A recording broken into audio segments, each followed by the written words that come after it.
कमलपत्यष्टकम्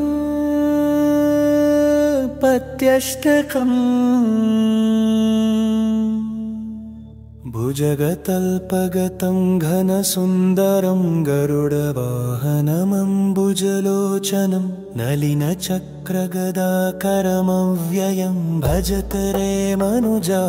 कमलापतिं बलिकुलासितकोमलकुन्तलं विमलपीतदुकूलमनोहरं जलधिजाश्रितवामकलेवरं भजत रे मनुजा कमलापतिं किमुजपैश्च तपोभिरुताद्वरैरपि किमुत्तमतीर्थनिषेवणै किमुत शास्त्रकदम्बविलोकनै भजत रे मनुजा कमलापति मनुजदेहमिमं भुवि दुर्लभं समधिगम्य सुरैरपि वाञ्छितं विषयलं पठतामपहाय वै भजत रे मनुजा कमलापति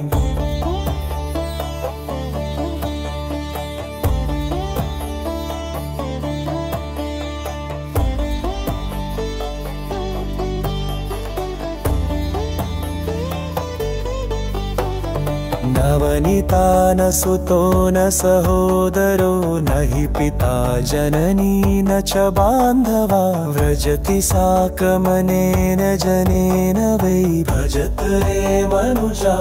कमलापति सकलमेव चलं सचराचरं जगदिदं सुतरं धनयौवनं समवलोक्य विवेकदृशादृतं भजत रे मनुजा कमलापति विविधरोगयुतं क्षणभङ्गुरं परवशं नवमार्गमलाकुलं परिनिरीक्ष्य शरीरमिदं स्वकं भजत रे मनुजा कमलापति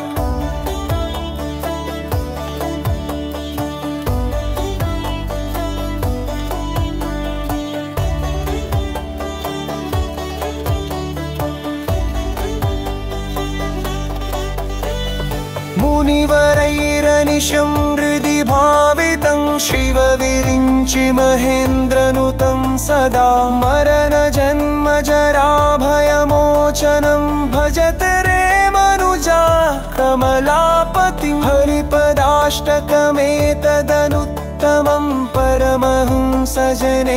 समेरितं पठति यस्तु समाहितचेतसा व्रजति विष्णुपदं स नरो ध्रुवं हरिपदाष्टकमेतदनुत्तमं परमहंसजनेन समेरितं पठति यस्तु समाहितचेतसा व्रजति विष्णुपदं स नरो ध्रुवं हरिपदाष्टकमेतदनुत्तमं परमहंसजनेन समेरितं पठति यस्तु समाहितचेतसा व्रजति विष्णुपदं स नरो ध्रुवम् इति श्रीमत्परमहंसस्वामी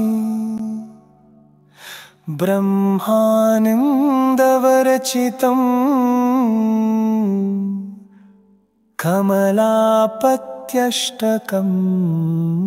समाप्तम्।